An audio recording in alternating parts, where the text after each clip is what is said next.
Okay, thank you everyone. Good afternoon for joining us. The other way around. Good afternoon and thank you for joining us. And thank you for coming so late in the day to our session, Richer Metadata Rescue Research. We're going to be discussing some key issues surrounding metadata in scholarly communications and to introduce a new advocacy campaign, Metadata 2020. Today takes the form of a short presentation followed by a panel discussion and audience discussion.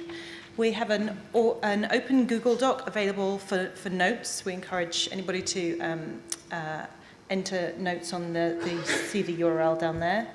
And if you are tweeting, we are hashtag Metadata 2020 and please follow us at Metadata 2020. And to start, we'd really like to know from you how many of you are publishers or from publishers? Thank you. Service providers? Okay. Any university libraries? Any librarians? Thank you. And any researchers? No, all busy doing research, that's good. My name is Claire Dean. I'm an independent marketing consultant and I'm the Community Outreach Manager for Metadata 2020. So I'm the person to find if you have any questions about the campaign or if you're interested in participating and getting involved. We have a great panel with us today. So John Chidaki is the chair of the Metadata 2020 Steering Committee and this session. He's the director of the University of California Curation Center at California Digital Library and works across UC campuses and the broader community. John serves on the board of the board and committees of organizations such as Crossref, DataCite, Force 11, and the Collaborative Knowledge Foundation. Alice Meadows is the Director of Community Engagement and Support at ORCID and has extensive experience in the publishing industry. She's an SSP board member and a regular contributor to the Scholarly Kitchen and other blogs. She received the 2016 ALPSP Award for contribution in scholarly publishing. Judy Ruttenberg is the Program Director for Strategic Initiatives at ARL and is responsible for managing the SHARE initiative. At ARL, Judy has also directed the Transforming Research Libraries initiative, which has included responsibility for the e-research and special collections working group.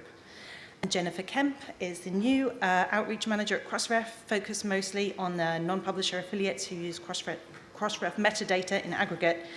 She has a publishing and librarian background and has worked for Springer Nature, Highwire Press, and as a librarian primarily at IBM Research. So I will now hand over to John. Hello.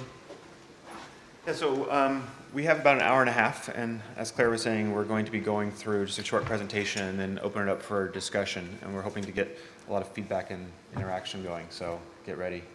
What is Metadata 2020? So we, as Claire was mentioning, we are an advocacy campaign, and the focus of this campaign is around building richer metadata. So this is connections between producers of metadata and consumers. And so when we're talking about this, it's great that we have a lot of publishers in the room, because we are talking about people who are producing metadata around articles and around research. And also thinking through a lot of the use cases for how richer metadata can become a more glue that could build additional scale research and then build additional capacity. We have a cross-community approach where, as you can see, librarians and scholarly publishers, researchers, and we'll get a little bit more into detail about the folks who are actually working on the steering group. And also we have been working on currently a lot of outreach into these communities. So conferences working in scholarly publishing and in the library community in the US and abroad. And one of our main goals is really to express this shared need and to outline what is the value and what is the kind of the goal and the shared vision of richer metadata, as well as for us to put together educational resources and messaging material for us to be able to present that out to kind of stakeholder communities. So the real reason that and I guess I just do want to state again that there is this bit.ly link up down here, and we tweeted it out. It'd be great if we could do a kind of a shared note-taking and like comments. We won't have enough time to get to everybody's questions, so through that Google Doc, definitely add questions or put insights in there that you would want to make sure that we are aware of or that you want to share with the wider community. But just to kind of frame the discussion, start with this quote here. What we're talking about can be very dry production type of work when you talk about the metadata that's associated with research outputs, articles, data sets. But really what we're talking about is creating that glue, and the potential there is not just on making better publishing, but also to making better research. It's not outrageous to think that you would, through these efforts, be able to help advance science and to cure cancer and find the way of making connections between research that's not currently available. So it's, although a very lofty way of framing this discussion, it is also very much the potential of what we're talking about. The problems that we face as an industry, as a community, are the common ones that we are constantly trying to fight against as publishers trying to broaden the reach of material, and librarians trying to broaden the reach of material. And these are the common problems. The common thread between all of them is the metadata quality.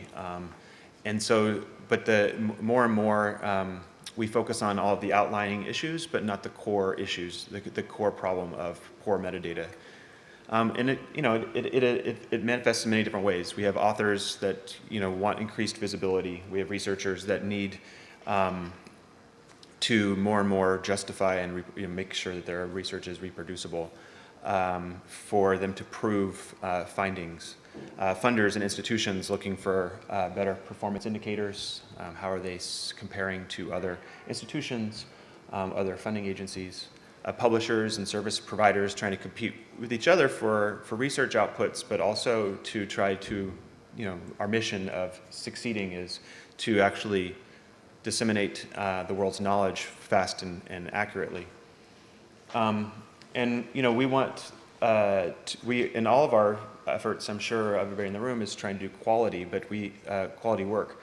But what ends up falling in the wayside is that there's, at very strategic moments in this chain of handling of information, there's not enough investment put into kind of core description metadata, that then with that one decision, there is kind of a lack of context and then a lack of connections that are seen downstream. So we see this as a problem, and there's a lot of gaps that could be filled. So the path forward, obviously we're talking, I even brought up the cure for cancer, so we're talking about the opportunities being very far-reaching and significant. And this is, again, I would want to just stress that a lot of, maybe to frame it in very specific terms, when you are depositing an article or registering a DOI or depositing a data set, there are a set of descriptor tags that are associated with that file or that information. And more, it is the actual way that people are making connections between data sets and papers and researchers and funding agencies and institutions. So very specifically, what we're talking about is like putting good stuff in those tags. So just want to make sure we kind of see this. It's like the path forward sounds very technical, right? It sounds like we should be making better technology choices. It sounds like it should be something that maybe your IT department should be working on, but actually it's not. This is very much a core business decision. It's something that publishers are making usually one time when they set up a feed and they forget about, but one of our goals here is to build a path forward so that we can start to reevaluate some of these feeds that we've created, reevaluate some of the business decisions that we've made as a publishing community, as a library, and a consumer of metadata, and start to map interconnections so we can prove out what the benefit is, and think through the entire scholarly community and what is like not just the decisions that are made in the office, in the production team, but also what the decisions, what their potential are in the wider community and to our partners. So, Metadata 2020, what are we? We are a group that's trying to just facilitate this discussion and actually start to facilitate actions. So as I was saying, we want to put together educational resources and outreach, but also to really think about how we can change things that have not changed. And so we want to think about those technical solutions, but also start to think about what are some of the cultural or social or institutional and publishing workplace kind of decisions that are being made, and think through how we can actually rethink the type of metadata that we are supplying to each other. So, raising awareness of the importance of richer metadata is part of that, sharing the potential, providing information on the role that metadata plays in discoverability, encouraging aggregators, publishers. I think, from the show of hands, we do have a lot of publishers in the room, but we do want to make sure that we're thinking larger than just publishers. Metadata is about the mapping of things between communities, so we want to think not just as publishers as our own insulated community, but also kind of how we are disseminating information, and encouraging that kind of partnership, making public commitments of the quality and showing what is the potential. And we are hoping to facilitate this communication, and we would like I said, to produce tools and information to make you all make more sound business decisions. So the steering group. So as Claire said, I am the chair of the steering group. We have members from across many different groups. Some of them are listed here. I don't know if I need to. We have one here. We have, yeah. We have one of our steering group.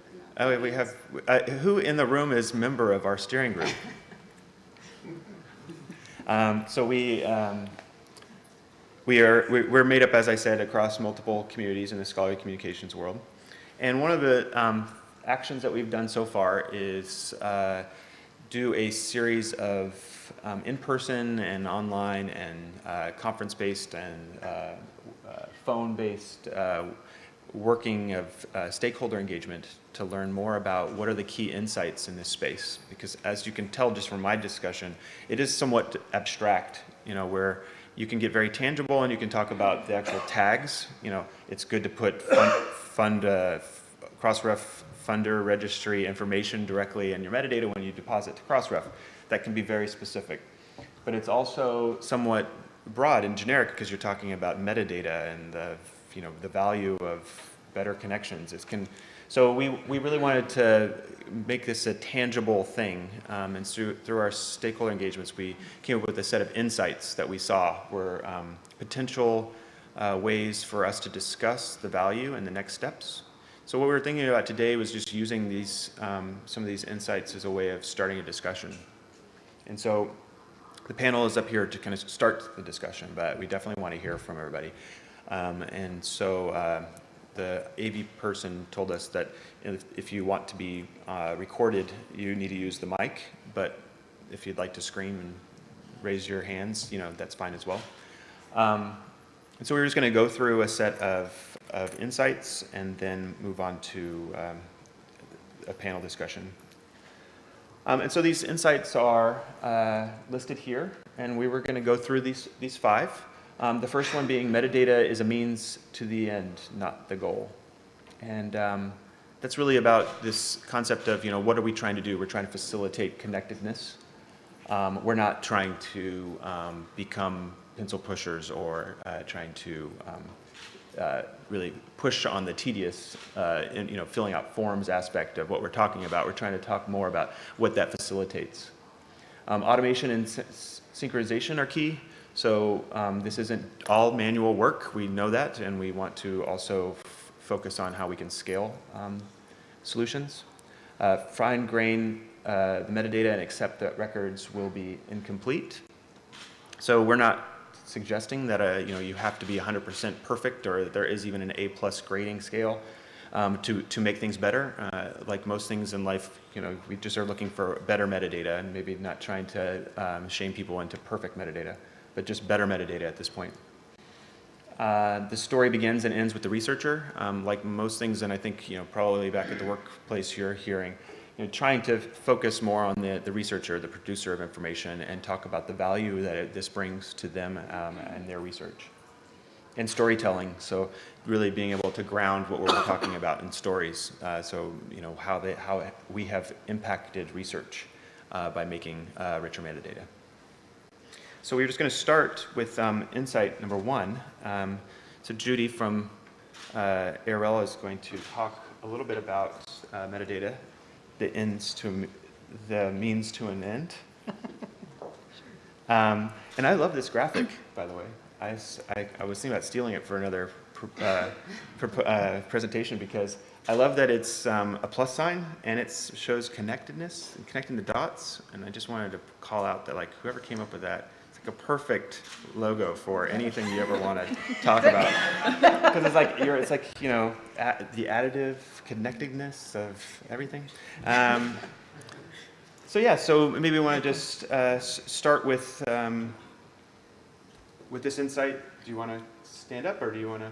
I would prefer not to, if that's okay. Sure. Just because I was told not to give a presentation. We're facilitating a discussion, so in the interest of not moving up and down, I'm just going to sit here if that's okay. But sure.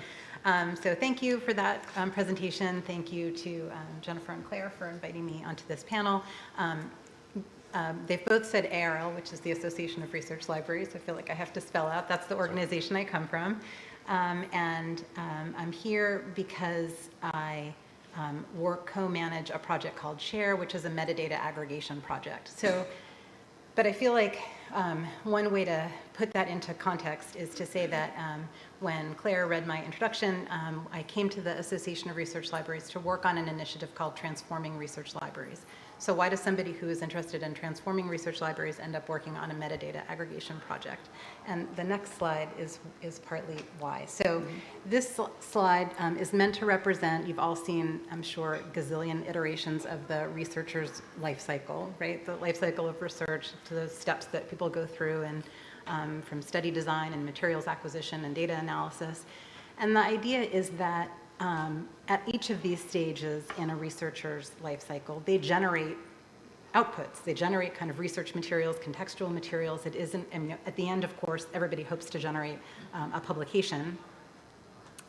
But along the way, they also create data, data management plans, all kinds of rich, interesting artifacts that that can help us surface research and facilitate discovery. So anyway, so the point is, so somebody interested in transforming research libraries is interested in this project because when I came into the association, the mantra that I heard over and over from our deans and directors was that research libraries, we don't no longer say of the 21st century because we're like in it. We don't have to say it anymore. But that research libraries now are interested in not just collecting the sort of end products of research, but are involved in kind of tools and services and partnerships sort of all along the way and in the process of research. So in order to do that, we need good metadata, it turns out. So this is why I'm really happy to be part of this. I'm thrilled about Metadata 2020. I hope you all embrace it. And I think it can facilitate a lot of discovery and exposure of research assets that we haven't necessarily treated as first-class research objects before. Right. Yeah, I like this framing because we're talking about, as publishers, we end up talking about articles a lot, and then as data repository managers or librarians, we end up talking a lot about like the data set itself. Yeah.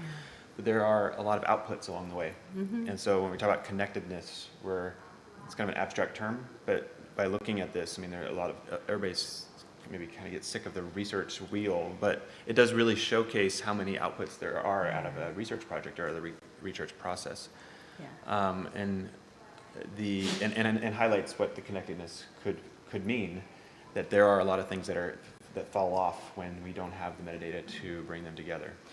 Yeah, so you mentioned mentioned what really needs to go in those tags, like the good stuff that needs to go in those tags. Yeah. And so to follow the sort of use cases that seem seem not to be like rocket science. Like an institution wants to know everything that its faculty is doing, and a funder wants to know everything that every kind of research output associated with its funding stream. And in order to do that, it has to have the fund tag. Right. It has to have some identification with the association. It has to have some identification with the person that ORCID provides. So these, they become, telling those very basic stories goes right back to what kind of description Right. we provide. Yeah, I mean, I have worked at a couple publishers and in production in the past, and just back to the opening, a lot of these decisions are at the publishing level are made when systems are set up. Somebody configures a feed, or when Crossref was formed, somebody put together a feed parameters feeding out of a database, or a vendor came in and said, this is the feed that we have, and nobody really sat down and talked about it much. Decisions are made, and we have become more and more as a community interested in machine actionability and readability and connectedness of information, and the initiatives like ORCID are relatively new when it comes to publishing workflows. So there is a lot of just need to retrofit and rethink and reevaluate what's being done on a regular basis. And for things like you're saying, where I work at at UC, and we are constantly asking how can we find what people are publishing, what are people creating, and finding it very difficult.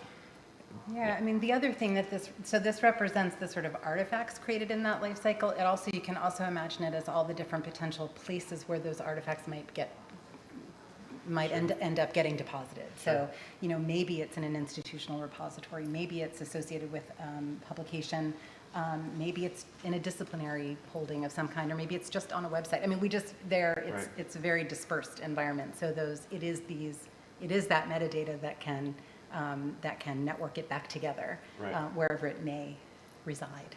Yeah, yeah. We have. So I'm on the board of DataSite, and we issue DOIs for data sets. Yeah. And on a regular basis, we're talking to members about their metadata quality, and knowing that they don't know what they are depositing. They don't know the information that they are or not depositing. And so we have relationship tags, between publishing data sets and other research outputs that can create connectedness. And we talk to members, and they think they are supplying that information. They think that must be something that we give. You go to the metadata search, and it's not there because they aren't. Do you do that in any sort of formalized way when you talk to members about that? No, I don't know if we do. I mean, we'd have to talk to the staff at DataSite. I don't think it is. I mean, but I think one of the things that this initiative, Metadata 2020, is bringing up is that these are very tangible quality issues that it's not that people don't want to do. It's more about awareness. Yeah. People see the value, they understand it, but they aren't really spending even the couple minutes of rethinking what maybe a decision had been made a while ago. Yeah. So the machine actionability was a really important point, because even if we manage to, in the course of creating these objects, describe them, if we do so in a free text environment, we may yet face challenges in that aggregation. So the importance of or persistent identifiers, or URI values, as opposed to text, to sort of free text, or something that can associate with an established ontology or an established. Right. Affiliation is a great example of that. Yeah. Like, we're still struggling as a community with affiliation information. Yes, and who's responsible for it? Like, who does that? In what workflow? How does that? Yes. Yeah, I mean, I just had a conversation about this from a University of California perspective, of looking at data sets that had been deposited in Dryad. And, the way that this is looking is, or the way that we receive the report, the way that it is done is just doing a free text association of the word California, and then removing anything that says state, because we're not the Cal State system. And then just somebody going through manually and reviewing it. And I was involved in a pre-conference workshop about open source technologies. We were talking a lot about redundant systems, and the fact that there is a lot of potential for collaboration within the publishing industry, but that we're to build and work on redundant systems. It's like, how many times have people in this room been involved or have worked at an organization that's tried to solve that issue? you know, like all the time. It's like, why aren't we doing something to fix that? So actually, I would plug that we are doing something. That we have a ORCID and DataCite and Crossref have formed a collaboration called Org ID that's trying to think a little bit more about affiliations and how we could create a machine actionable persistent identifier type structure for org IDs that's open and CC0 kind of thing. That's another really Yeah, important but point. so- The openness and the portability of the Yeah. metadata. So so what we're doing in Share is aggregating this metadata in an open data set so that maybe some of that remediation could be done at scale. Yeah. But if it can't be passed from system to system through some kind of open licensing mechanism, Yeah. it can't get aggregated. Yeah. I mean, yeah, rights is a big issue Yeah. for sure.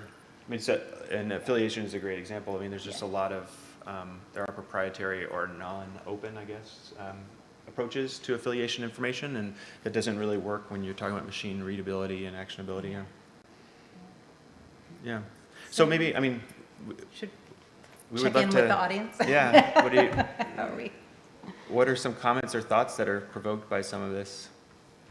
Do you want to maybe go back a slide and show that Yeah. URL again? Is that on there? It is not. We do There it have is. a Google Doc for notes. Yeah. If you want to put So the comments bit.ly or link down here? questions in it. 2RA2ODJ, and it's tweeted out from Metadata 2020 handle. So, but yeah, I mean, I think that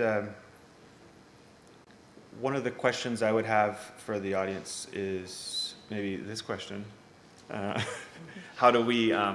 What are some of the ways that you think that you could encourage your organizations or each other to facilitate better metadata or change? Hi there. So, Ian Skranaskevich, Springer Nature. So I think something that would be useful maybe to get out of this is building better business cases for better metadata. So my bias is always data sharing, data publishing, linking articles to data. Sure. There's some evidence you get more citations if you link articles and data. And there's probably lots of other examples, but sort of translating those, what's the benefit in terms of submissions, subscriptions? Can we connect any of that up? I think that's really useful information if we really want to have change on a larger scale at Right. larger organizations. Yeah, I think that's a good point around how do we tell stories and have actual use cases, like proven use cases of how it impacts. I will challenge a little and say we have those. I mean, there are pretty well established narratives, at least within our industry, of the impact of more connected metadata and data sets and open data. I mean, why then have we not seen reevaluations within our organizations? Like what is the hurdle? Somewhat a rhetorical question. Hi, I had a very similar comment, but maybe with a slightly different framing. Chris Shillam from Elsevier, Crossref, ORCID, NISO. I think those of us in the metadata business, and I've been doing this for 15 years, instinctively understand the value of this and why it's important. I think that, on the other hand, those of us who've been involved in this for a while understand we could sink infinite resources into noodling and perfecting and finagling our metadata forever, right? So we have to look at value exchange, and I think I would add another insight to your list to look at incentives, right? Mm-hmm. And whatever your business model, improving your metadata takes investment, it takes resources, that takes cost, right? What is the return on that investment? If we take Crossref as an example, it was very, very simple, right? Publishers contribute publication metadata to Crossref, publishers get traffic from links, right? And I think that's why it worked well. I think in other cases, we need to do more work to try and articulate those value chains, say what is the tangible return on somebody spending resources on improving their metadata. Well, so in an institutional environment, I mean, I take your point, but I think in an institutional environment, being able to tell the story, so metadata is data, right? So if we are able to, and what's interesting about trying to connect it is that we surface relationships and information about scholarship that we don't otherwise have. So, I mean, I think the value proposition for an organization, for a university, I mean, for an institution to improve that is to be able to tell stories to taxpayers, to legislators, to prospective students, to its own faculty. Sure. Yeah, so I mean, a little bit about my background. I mean, I started in book publishing, doing production work, and have always been interested in kind of the production side of publishing. And as I changed my career and became more involved in product management, I always went back to, like, wouldn't it be great if we could spark a project that was just going back and cleaning up all our old records? And everybody in the room is like, that sounds so boring. And then, you know, the business people say, what is the ROI on cleaning up old records? You know? And that is part of the hurdle, right? I mean, the part of the hurdle is not that people, it's not just about the future and cleaning up the future records. It's also, how are we dealing with this and in the past, and how do you justify, what is the ROI on cleaning it? I think there's got to be kind of a giant leap of faith in a way with some of this, and I think that's, you know, ORCID is a good case in point there, where the community recognised there was a need for this. We're still not there yet, we're getting there, and I think people see the value more than they did even a couple of years ago, but we've still got work to do. But we needed that kind of collective leap of faith on the part of the community to say, yes, we know, we can see this is what's needed, we know it's going to take a while, and then, you know, as people start to see the benefit, they're more likely to, you know, attract others, and that you start to get some return on investment. But you do have to somehow engender that desire to take the leap in the first place. Yeah. So maybe just moving on to the next insight would be great. Maybe you want to kick us off. We wanted to talk a little bit about automation and synchronization. And just the kind of being able to scale. And actually helping with that ROI question, right? So that you're lowering the kind of costs associated with better metadata, so that the ROI is a little easier to justify.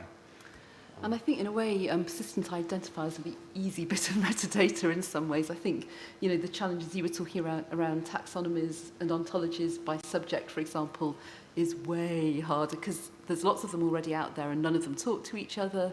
They're in all sorts of different languages, they're siloed, they're, you know, that's a huge problem, whereas I think some of the persistent identifier stuff is, if not solved, at least there is a solution that's kind of working. And I think, as I say, ORCID is part of that, but Crossref absolutely as well, DataCite. There's many persistent identifiers out there, including actually some proprietary ones, which then, you know, whether it's a new org ID or ORCID can kind of tap into that. And so you don't have to, one isn't replacing the other, they're allowing those connections to be made. Yeah. Just, I mean, sorry to interrupt, but it's like Alice and I are involved in organizing a conference called Pitapalooza, and one of the reasons why it's about persistent identifiers, and the reason why I would bring that up is because it is also a similar situation where, yes, it is an easier thing. Persistent identifiers are a little easier because they have somewhat been solved, but the reason why that conference was needed and still is needed is because it is considered the boring stuff that no one wants to talk about. And it's like, can we make, you know, persistent identifiers sexy and interesting? It's like, yes, we can actually. Yes, we can. Like, yes, we did. So, and we did, and we will again. But it's like we have that challenge where even the stuff that is somewhat solved, it's not getting the glossiness that it actually deserves. Yeah, so just to follow up on that point, we have a comment in the document that says that that all of these things sort of require some level of documentations for the humans that are actually working with it, and that documentation is always the fail point, either in quality or existing at all. I don't know if you want to comment on that, but documentation is another decidedly unsexy.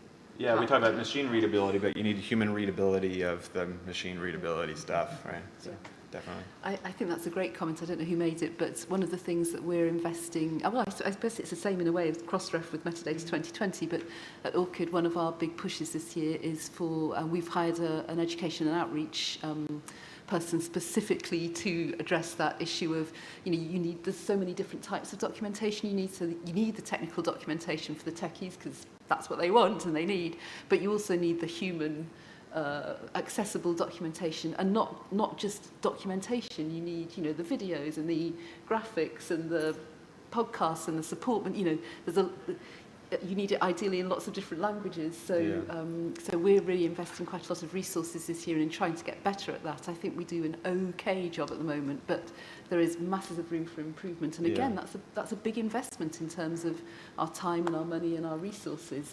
It's very well worthwhile, but it certainly comes at a cost. Yeah, which, I mean, maybe getting back to this one, it's that cost. You know, we're spending a lot of time. Everything's somewhat of a one-off. Yeah. It's like, how do we get to something that scales a little bit? Yeah. Yeah.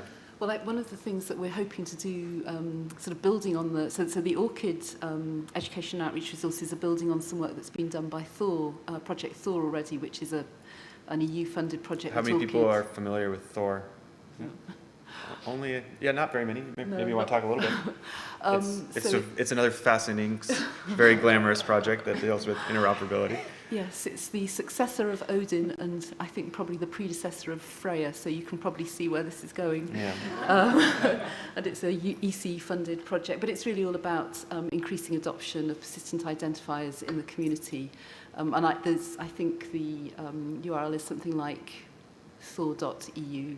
Project Thor, Project Thor, yes. Yeah. And I'm not going to say too much more about it at the moment, but it's another persistent identifier project, and they've done some really nice work in terms of both analysing current adoption and also looking at how we can increase adoption through better education resources and things like that. So they've already done some work on persistent identifiers that we're taking on board as part of our project, and then the plan is to work with Crossref and DataCite actually to build on the resources that we create to expand them out to cover DOIs as well, and then maybe there's more we can do.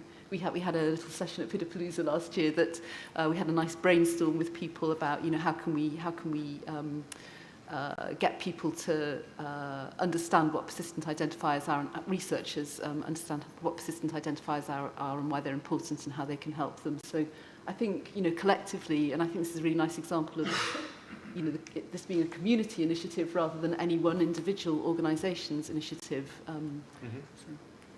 So maybe we had put together just a little bit of an outline around kind of how workflows and information could scale, and maybe do you want to walk us through kind of... Sure, and apologies to some of you looking at Chris who's seen this a gazillion times before, and possibly some of the rest of you, but we are going to get the message across. We're going to batter it to death and you will understand it. So interoperability is really, what at the end of the day, what ORCID is all about. So this enter once, reuse often is our mantra, and as I said, we're not there yet, although there are some stories already out there where we are achieving this, I think. But the idea is that the researcher is in the middle, and their ORCID ID is both collected by the organisations that they interact with, and then the information from those organisations is connected back to the researcher, so that, and in both directions, it's validated information. So maybe if we can tap into the next slide, this is a sort of more a close-up, if you like. So again, with the researcher at the middle, they, as they use their ID in systems which might be a manuscript submission system or a grant application system or a profile, university research profile system, or whatever it might be, they will be asked for their ID. It'll be collected by that organisation, but on the way they'll authenticate it, so they won't just copy and paste, because then you lose all the value of having a unique identifier. You need that identifier to be validated in some way, so they authenticate it by signing into their ORCID record. Once it's been collected, it then flows with the metadata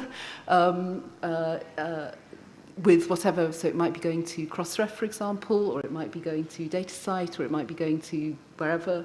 So it's included in the metadata, and then where appropriate, it would also be displayed. So that might be in a published work. In this case, we're showing a publishing workflow, so it would be displayed with a journal article or the book chapter or whatever it might be. And then the publisher, who's the one who knows that they know that the researcher is who they say they are because they've validated their ID. The publisher also knows this publication, this work, is uniquely connected with this researcher. So they can make that validated connection and then they can push that information back into the ORCID record. So you've got a two-way validation. The researcher's saying, yes, this really is me, and the publisher's saying, yes, and this really is a work that you've published with us. So you're building that trust, which I think is really critical. And then in an ideal world, that information that's been connected back to the ORCID record also flows back into the publisher's system in this case, so that you've made that two-way validated assertion. And that's so you're synchronizing, having synchronization between the ORCID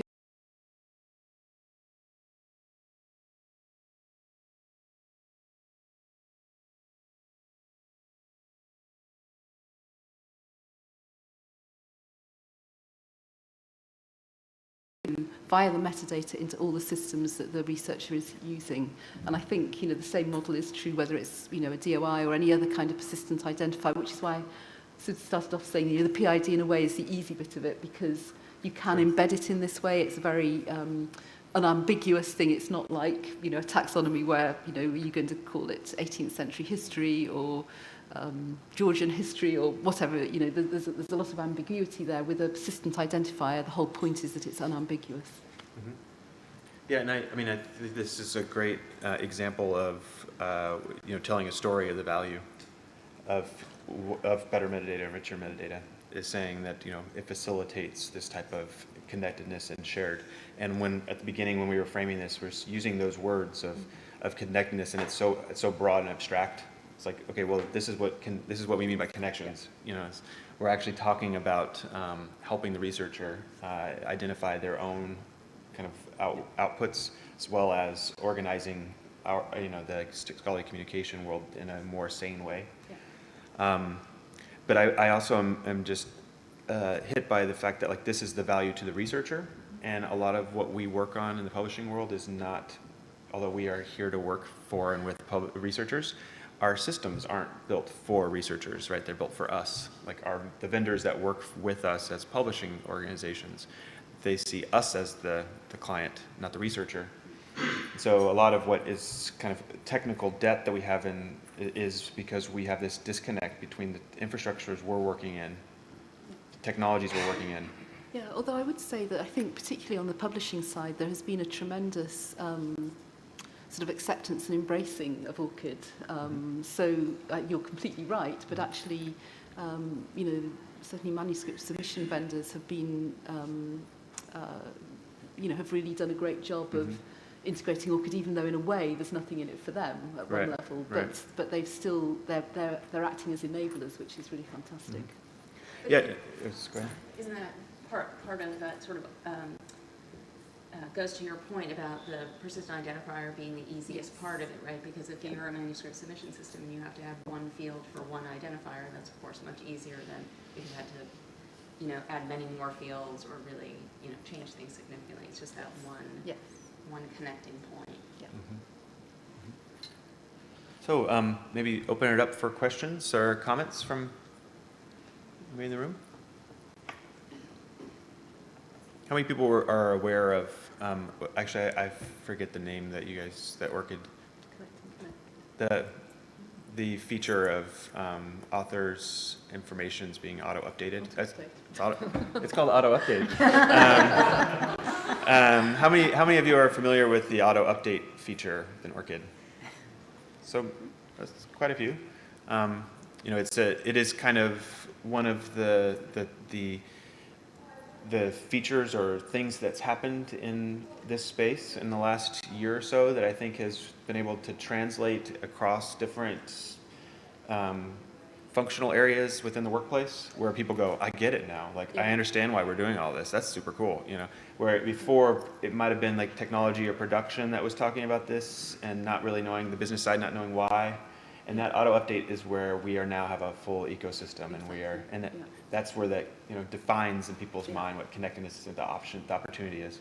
And for those of you, and I'm slightly alarmed that there's so many of you didn't put your hands up, so if you want to know more, please feel free to nab me later. But auto update is actually, thank you for the prompt, is really cool. So what happens is the researcher uses his or her ORCID ID when they submit their manuscript.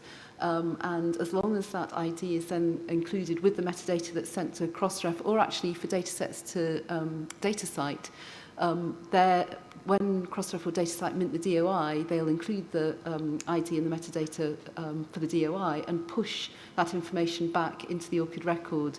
The researcher has to give permission for that to happen once, and then it will happen automatically every time they publish using their ORCID ID, irrespective of who the publisher is. So it's not publisher, you don't have to sign up once for every publisher. You do it once, and then every time you publish. And I think, Chuck, I'm going to put you on the spot here. There's over 800 publishers now that are including ORCID IDs in the metadata. Does that sound about right? Darn it. He said yes. Putting that in the notes. It's quite a substantial number anyway. And then once, sorry, I know you have a question, but once the information is in the ORCID record, it can, if we follow this pattern, it can then be pushed back into their organisation's data set, systems as well. And in fact, in the case of premium ORCID members, they can sign up for webhooks, and many institutional members are doing this, and that means that they can get an alert every time their researcher's record is updated. So you really do get that, and it's super cool having had my ORCID record updated 3 or 4 times now. Yeah. You get a real buzz, don't you, Right. when you see that email saying your record has been updated and you haven't had to do anything. It's great. And even people who don't really get it, they get that. Yeah. Yeah. Yeah. So that did make me think of another comment or another question is, and I'm not sure if we do or not, but do we need to do a better job of conveying the benefit of providing metadata to researchers? Because we ask researchers for an awful lot of metadata, and sometimes it's just for our own benefit, so we can generate form emails out of our systems. But there is a benefit to things like ORCID. Just personal anecdote. This is one that I shared with colleagues. So we put a preprint in bioRxiv, and I put all my co-authors' ORCID IDs in. We all got an email when it was made live. Really super simple thing, but just a really nice benefit. Right. I'm sure there are many, stories and use cases like that we can, tell ourselves, but also researchers why we're asking them to fill in all these pieces of information. Yeah. Yeah. So people were agreeing with you behind you. Lots of heads were. Yeah. I mean, there is another difficult piece of this workflow, which is like the human input of information. Like, either a PI or a researcher or like a person in their lab is entering information. It's like, gets to be one of the troubles is that we as publishers are working with information that we receive there. And so this does mean that we have to go further upstream and proving the value to researchers as they are a big part of the information. Yeah. So we had another kind of framing question around what are some ideas in other industries that we might learn from. I think this is kind of an open-ended question. Are there other industries that you can think of where the connectedness of information, we definitely can, we can think of them when it comes to persistent identifiers like airport codes and barcodes and these types of things. But are there other things that come to mind that might be good for helping us tell the story that you could think? A lot of the time it is about getting metaphors or scenarios that are outside of our industry to help us with that storytelling. So if there's anything that comes to mind, maybe you jot it down in the Google Doc. It'd be great for us to have that as we're moving forward with our campaign. Okay, so insight number 3 is more around the notion that records, are not always going to. There's no such thing as perfect. That we want to just get better metadata, and I think this is really about kind of what is the goal? I mean, of the campaign and of this project. And wanting to make sure we're setting realistic expectations and that we're not shaming people from not hitting some sort of unknown perfection. We have a metadata itself is hard to kind of define, and like if you're depositing something, there's a lot of optional fields. So is good enough like just doing the basic, or is how many pieces of flair do you have to wear to be a good employee? It's just a reference to a movie, but so it's about making sure that we think through what is the value, like you were saying, as somebody is submitting information into a system, and as publishers or others are then distributing it out. what is the value, and how do we assign value to metadata fields so that people can make sure that they're making smart decisions as they are then filling them out and supplying that information onward. And maybe what are some of the trade-offs? So depending on who you talk to, they might be interested in getting something very quickly, even if it's not complete, and maybe filling it in later or not. Right. So, depends on who you talk to, what, completeness, quality, and, enriched metadata all have different values to different groups. Yeah, I mean, back to in my career, I've actually been in rooms where I've talked about cleaning up past records and people screamed heresy. Like, you're going to go back and change the metadata of record, like as if it's some sort of sacred thing that, oh my gosh, you're going to fix a broken link? Wow, like that's against the rules. So there is a cultural barrier to, like you're saying, it's not just about making good choices up front or at the time of submission, it's also about kind of thinking through breaking down that cultural barrier of when to enrich past metadata, submissions and that sort of thing. How many people have heard that before? Like, I mean, we all talk about the version of record, right? But I mean, how many people have heard from production teams or from somebody, like, no, that's already been done. We can't go back. Yeah. So, but it's somewhat outrageous and something that we do kind of as an industry have to laugh at and then tackle, right? It happens all the time at Crossref, though, that publishers redeposit their metadata. Sometimes they're going in to fill in new fields in back content or, fixing things. Some do it more than others, but yeah, it's actually quite common for us.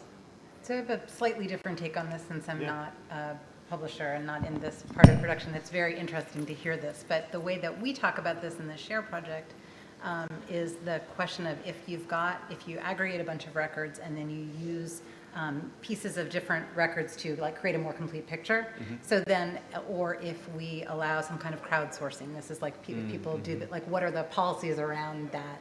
Mm-hmm. Who gets to touch those records? Who gets to declare them authoritative? But so I think that's very interesting. But and then you would want to track the provenance of what of where those records came from. So not to like enshrine them in the museum of bad old metadata, but like just so that you would to have these policies. But the other opportunity and at scale, if the data and the tools and the platform are open, is that we can do some automated processing of that. And potentially, I mean, so this is another kind of incentive that we talk about in SHARE is asking people to do metadata remediation. Like the incentives for cleaning old metadata is very, very low, but if we can offer some kind of a learning environment around sort of computational skills, or if there's something interesting to be, a project that's interesting to engage with, that's an incentive, right, in a kind of upskilling context. So, but it requires openness, and it requires a certain kind of technical environment to make that possible. Yeah, and I was thinking about something you said earlier, and how there's different roles from different people, and different communities come at it differently, and so this quote is really about that idea that actually for librarians and archivists, this is their like they love this stuff, and so you say to them, hey, we want to catalog the world and make the metadata super rich. They say get in the back of the line, everybody, that's what we all want to do. So but at the same time, and so why aren't we leveraging those talents and that energy, and why is that not then being part of the dialogue of how we go back and enrich things? And we are also working on a project around ARL I am involved in for thinking through how to for libraries to get involved in the preservation of federal data sets. And one of the things that it really comes down to is metadata. Like, how do you catalog all of the federal agencies? How do you then figure out what data sets they have created? How do you look through the metadata they have created and all the places that has been created? How do you create a directory? And then how do you then have a quality QA process for ensuring that chain of custody hasn't been broken, so that you're creating quality metadata that then is associated with data sets? Mm-hmm. And the answer is like you let libraries help because that's what they do. And so, I mean, one of the things that is the challenge here is like how do we leverage parts of our community that actually love doing this kind of stuff? That's a really good question, because, I mean, you've said it a couple of times and everybody kind of laughs appreciatively that like nobody likes to do this, but there are people who do, right? There are people who enjoy writing technical documentation. There are people who enjoy talking between different kinds, like even that translation work between, say, programmers and researchers or that kind of thing. So there are those people, and I think the question is how can we open up, or one of the issues is how can we kind of open up workflow to be more of a collaborative environment so that those opportunities aren't cumbersome. So it's not like you could say, you know, I'm here in my lab, I'm like doing this the way I do this. Like, of course I could talk to a librarian that I'm sure that there's value they could add, but I don't even know how to think about that. Like, I don't know how to think about, about interrupting my very important research to go get that help. So, I mean, I think this is where, so SHARE is part of the open science framework. This is part of what that environment offers to researchers as an open kind of set of project management tools that kind of allow for that ease of collaboration. So one of the, we have a resident at ARL who's working within the open science framework to work with researchers at George Washington University, which is just down the road from us in DC, on exactly this, on exactly creating documentation and all the things that they don't, that she likes to do, right? And that are important for digital stewardship, important for the library. And made possible sort of through this collaborative environment. So one way to think about it is more collaborative workflows. And just the initiative that we were talking about is Libraries Plus Network. Yeah. And if you wanted to look it up for more information. Yeah. I was just going to add a rather different take on it. I think you're quite right, but you know, given that at some point we and researchers are going to have to do some of this work themselves, I think another approach is to make it as easy as possible for them. And I have been made alarmingly aware of this recently because ORCID has recently created a repository on Figshare, and Figshare is a wonderful platform, but boy, when you're putting a whole load of old stuff on there, it's really, really tedious to have to go through, and we have the same, we're using the same category and the same keywords as defaults for everything, and it would be so wonderful if we could just set that up so that every ORCID item that we store in Figshare defaults to having those categories, and then we can add additional ones. I mean, I think maybe it's on the Figshare, and I'm not. This is not a criticism of Figshare because really it's a great platform. But little things like that, I think, would potentially make a huge difference. Yeah, I mean, it's not specific to any one so far vendor. It's that way for a lot of submission systems. Yeah. And it's a great kind of tangible next step that we could be cataloging in the Google Doc, which the bit.ly link is. But we, did you have a comment? Yeah, not all those things, but I didn't quite understand this inside. I understand it a bit better now, and I think you were trying to say there's a trade-off between grain of the metadata and quality. I think there's another, and completeness. There's another really important trade-off, which is between quality and completeness, right? Yeah. And I think that, I don't think you're going to cover that anywhere else. Oh wait, I'm there. Okay. So the thing, the discussion I just heard was around what I might characterize as thinking a little bit old-fashioned thinking about how we create and curate metadata. And I don't know if you've thought about automated creation of metadata, automated data profiling, application of AI techniques, where you please sacrifice quality, you get much more coverage. And I think one thing we don't do really often enough is profile metadata, right? Look at a set of fields, how sparse are they, what's the range of values, are there any outliers? To your point about cleaning up metadata, it's much easier to do targeted cleanup if you can spot outliers and just go and fix the most egregious problems. Right. So I think all of those things are important things to think about when you're thinking about, again, what's the best way to get the maximum value out of any investment. Sure.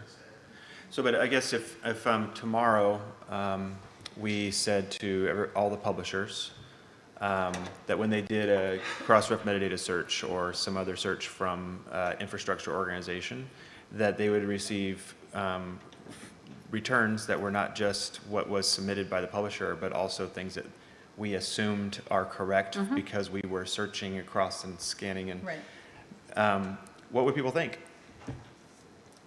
Would that be accepted? Would that be? I mean, there is a level of verification that is required, at least culturally, in our industry. And you'd have some confidence associated with that. Yeah, right? I mean, it'd be great. I think Right? it could be, if there was a confidence score or something like that, it could be something that would be very helpful. But it is also something that is cultural.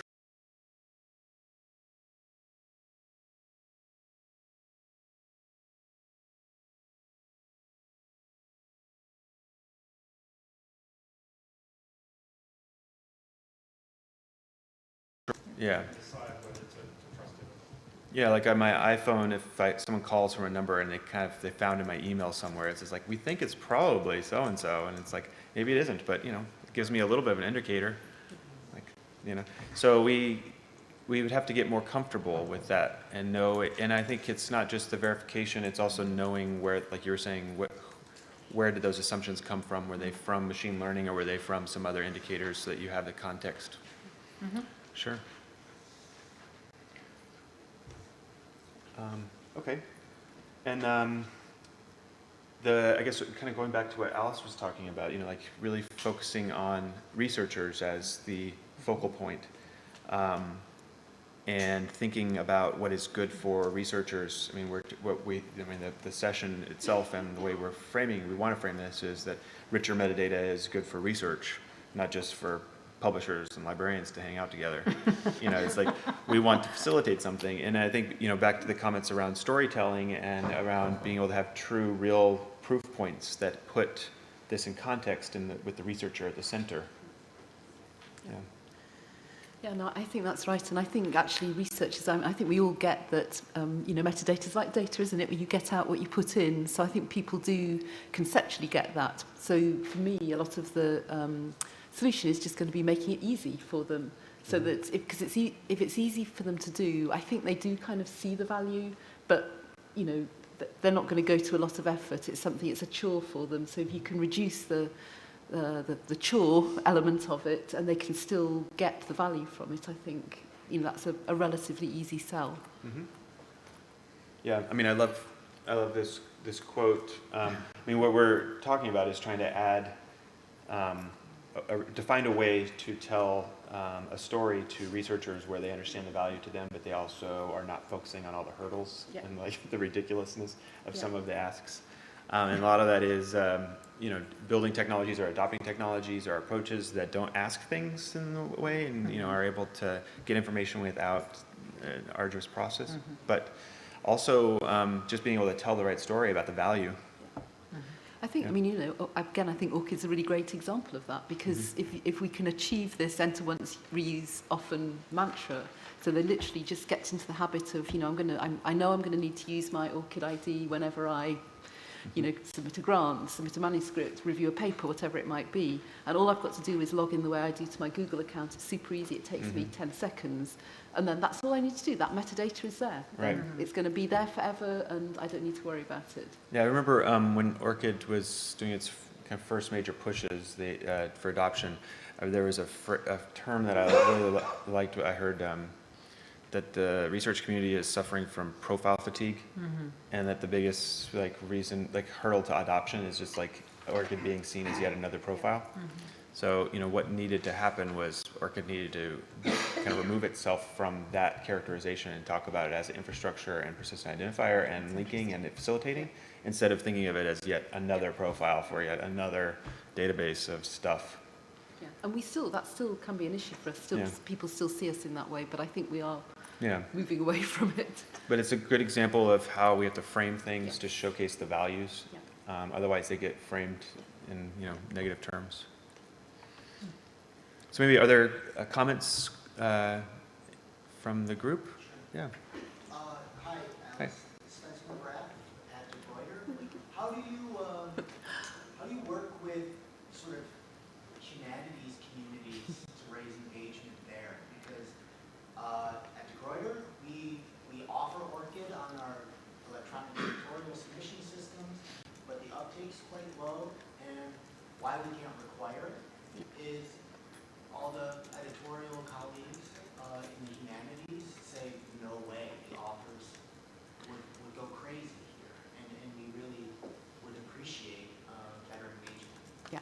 No, it's a challenge for sure. It's one that's actually on our goals for this year, is to really try and, we're not going to crack it this year, but really gain a much better understanding of what's needed, what messaging is going to work for the humanities community. And it's also, you know, the arts and social sciences, and actually clinical medicine is an issue for somewhat similar reasons.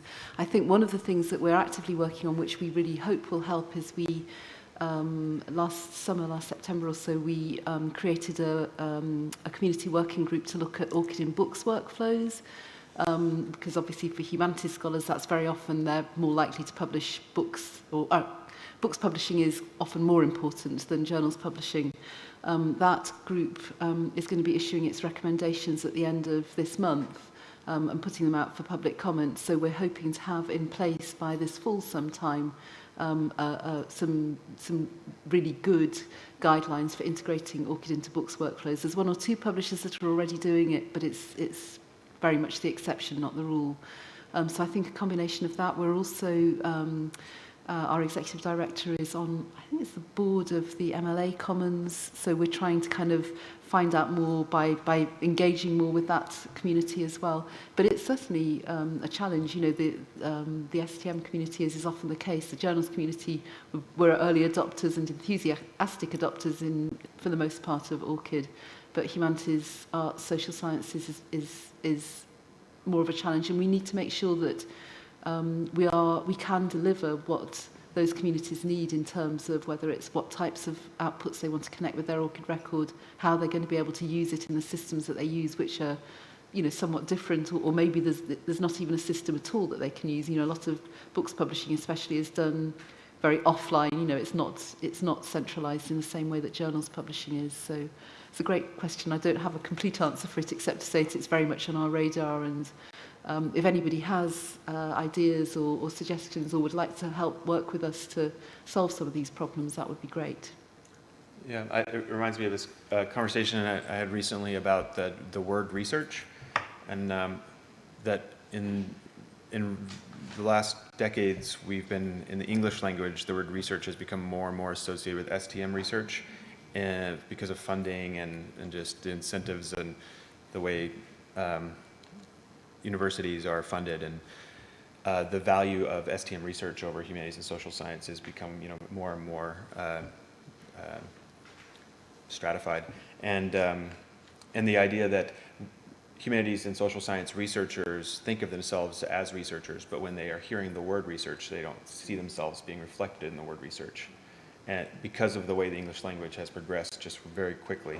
And that alone is something that's kind of a mental barrier as we're doing outreach, even with this project, of saying, like, we're talking about research, but when you say the word research, we want to make sure we're not excluding people that we know are doing real research. That's not why I would say that is not the reason why we want to be specific. It's more around the connotation of the word research does end up excluding people as the way they hear it. Yeah, I mean, we try to use researchers and scholars because I think scholar is for those communities resonates better. Yeah. So, any other comments, ideas? Yeah. My name is Tori. I'm from the American Speech Language Hearing Association. One idea that I can't take credit for, I heard somebody else talk about this, was getting the junior researchers really in with, you know, Orchid and all of those things, and even universities making a requirement or creating the Orchid for them, and then having that connected from the beginning rather than having to go back and, you know, add things to the profile, or, you know, that kind of idea of, oh no, this is another step that I have to do. Starting it from the beginning, I think really helps to not only get the idea in there, but also so they can see the benefit of it from the beginning. And thinking about the humanities with everything, I think it's really interesting in light of, you know, Dr. Stephan's talk yesterday about funding and everything. It's much more important for STEM researchers to have their identity tied to their publication in sort of this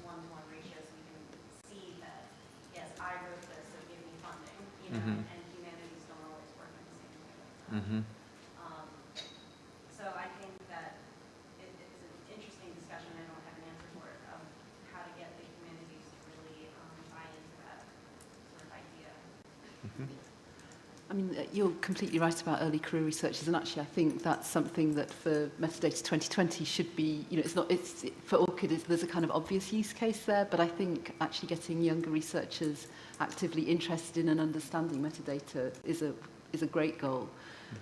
As far as ORCID is concerned, we at one stage did allow universities to create IDs for their faculty.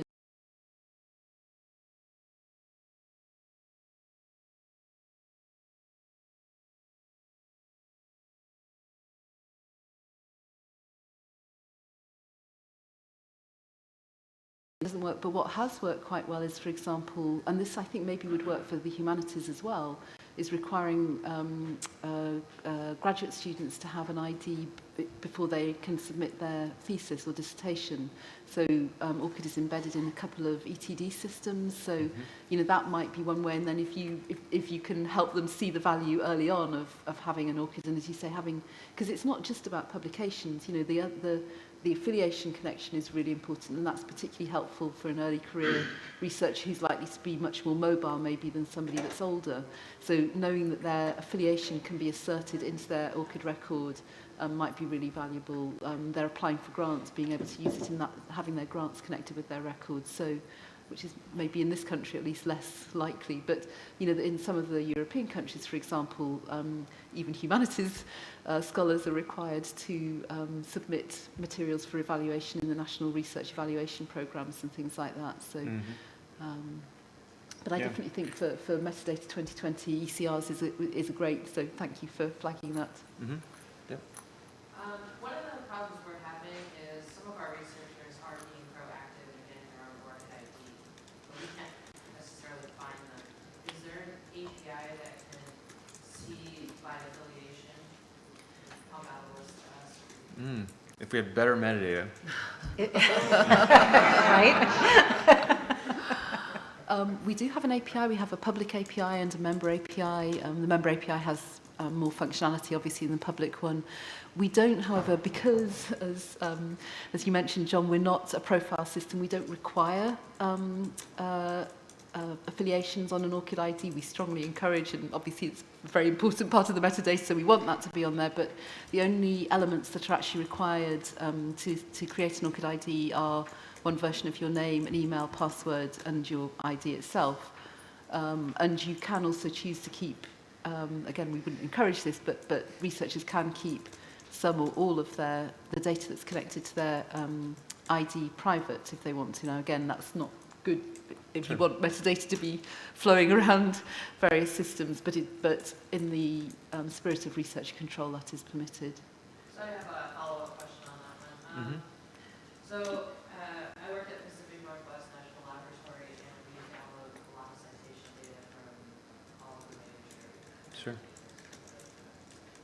And when we're looking at a lot of the citation data, let's say EndNote, and you can see all the fields in there, you can see that ORCID is missing from, let's say, Web of Science or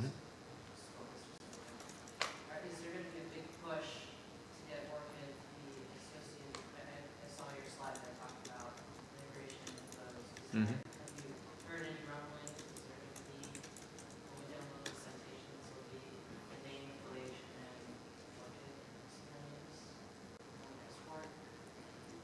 Are you talking about sort of backfilling it or it being a requirement? That's Or? starting to get filled in now. Say I go do a search on biofuels, and then it'll show. Yeah, I think so maybe just reframing the question, I think it's, so ORCID is now available as a field to be submitted into deposits. Yeah. And so in citation indexes, why is it not showing up in the search results? Like, why is it not a field that's being passed through into search results? And I guess it's a question for the vendors that are building that. I know that information is available through like Crossref's metadata search or other situations. So it would be a reverse search for us. So let's say, okay, I'm going to do a search on Pacific Northwest National Lab. Yeah. Right. And it'll show all of the publications. And it'll show the author's name, and then it'll show their ORCID. And then we know, hey, you have one. Okay, great. Right. Yeah, I mean, I think you're describing a workflow that would be great to get people to start thinking about that. You know, how do you make things richer, and how can you use search and functionalities that currently exist to research ways of then building a catalog or something that you could then do outreach based on. I mean, going back to this example of University of California, I mean, we are still at this just basic level trying to find out where all this stuff is based on form fields that are, you know, it could be Pacific Northwest, but it could be Pacific NW, you know, it could be anything. And so, but I like this idea of like, how do you kind of hack this current tools we have to find ways to research to create then corpuses that we could then go back to try to enrich things off of.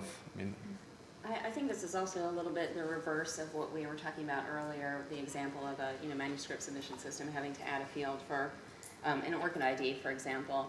This is a case maybe where there is metadata out there, but a system isn't using it, which of course is very common. And at least in the case of Crossref, you'll see very variable metadata. So if you were a system and you thought, well, maybe I want to add field X, Y, and Z, I'm going to look at Crossref metadata to see how complete that is out of our 88 million records, and they might look and say, well, there just aren't enough ORCIDs or fill in the blank to make it worthwhile to update my system to do that.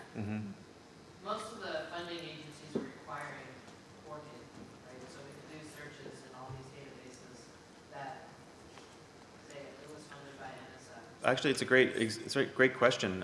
How many funding agencies are requiring ORCIDs? None right now, or at least that's not quite true. In the US, there are two, the Department of Transportation and USGS require ORCID IDs for publications. So when their researchers publish, they have to use an ORCID ID. At grants application, none at the moment do, but there are other funders elsewhere that do require, so Wellcome and NIHR in the UK, for example, the FWF in Austria and a bunch of others do require for grant applications as well. But I think, and there's a bunch of journals, there's well over 1,500 journals that require ORCID IDs, at least for the contributing authors. So I think that is, I don't think requiring ORCIDs is necessary, it's certainly not always the answer, but... When you submit to a journal, sorry. Yes, yeah. Our So, user facilities and our labs require it. Yeah, right, that's great. yes, yeah. That's great. Yeah. Yeah, I was just talking to a funder about this. There are a lot, little by little you hear more and more about private foundations in the US starting to require open access policies and these open data policies and these sort of things. But you're not seeing all of them to follow suit with requiring identifiers for their researchers. Just kind of crazy. And it's crazy that there's not more doing that and making a big press release about it. I'm happy about open data, open access policies, but it would also be great if we had some sort of richer metadata policies. But so maybe just moving on to the last insight that we wanted to go over today was more about storytelling. So, I mean, we're talking a lot about the infrastructure organizations and how they're working with metadata.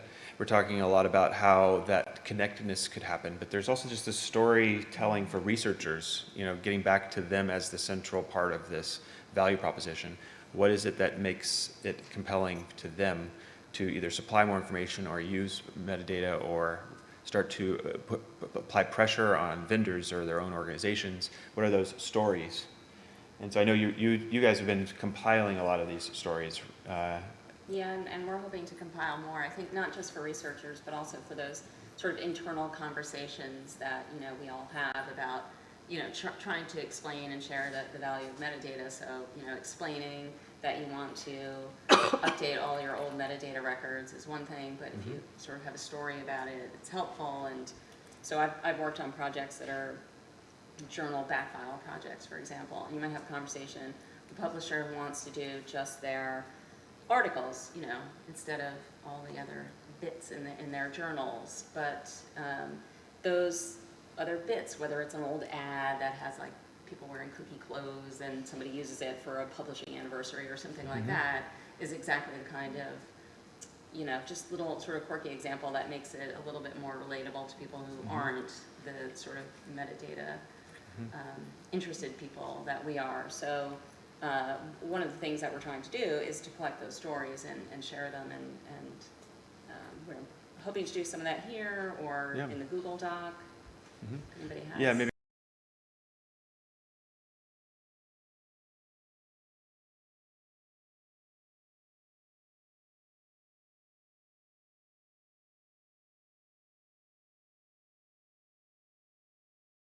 Any questions or comments? I have a question. Yeah. And this may be how you started off. I've been sitting here trying to figure out how to say this, and it ties with what Chris said. Do you think Just real quick, your name and where you're from? Oh, Robert Wheeler, ASME. Okay. Been talking about metadata. Do you think metadata, you're talking about cleaning it up. What about the fact that we need to keep going back to it and evolving? I mean, you're talking about taxonomies and ontologies. You don't end, and never mind complete. Sure. It's just you got to keep going back to it. And do you think it's a viable story that at some point, kind of like what Chris was saying, going out, it's like, here is all my content, and now AI has gone through it, it's found these entities and these relationships, and now it's going to go out in the world and find those relationships, and it could unearth material you've never seen before. So that requires an open licensing environment. I mean, that is not, I mean, it's not just a, it really does. But as a publisher, I could kind of figure out what those relationships are to my content and publish that as metadata, or an if I expensive have all expensive my licensing environment. That's the other way to look at it. I mean, just scouring my content and then goes out. But the publishers do need to get to that point. Sure. Because if they don't have that deeper metadata, it's not going to happen. But to me, that's one of the biggest stories you could tell. Yeah. Yeah, I mean, there's so much potential there, for sure. And I mean, we're talking about metadata, we're not just talking about metadata that is sent to infrastructure organizations like, Crossref DataSite. We're talking about entities and extracting information from journal articles themselves or from data sets. And machine learning AI is essential to that. I mean, we're not going to be able to ask researchers to tag every last entity and ever get to cleaner metadata. It's going to have to evolve through machine learning for sure. So one of the things that my colleagues in production work on exactly that, and it required us to really rethink publishing workflow, right, from a linear process that we've all grown up with and used to just continuous enhancement cycles. And in fact, Right. a lot of our colleagues are really retooling on that because, you're going to keep churning through the file and pulling new stuff out. Yeah. This might be just a really silly, crazy sort of thing, but why not? It's late in the day. So, I mean, would it be useful to publishers or anybody else if there was some sort of, I don't know, usage on publisher metadata?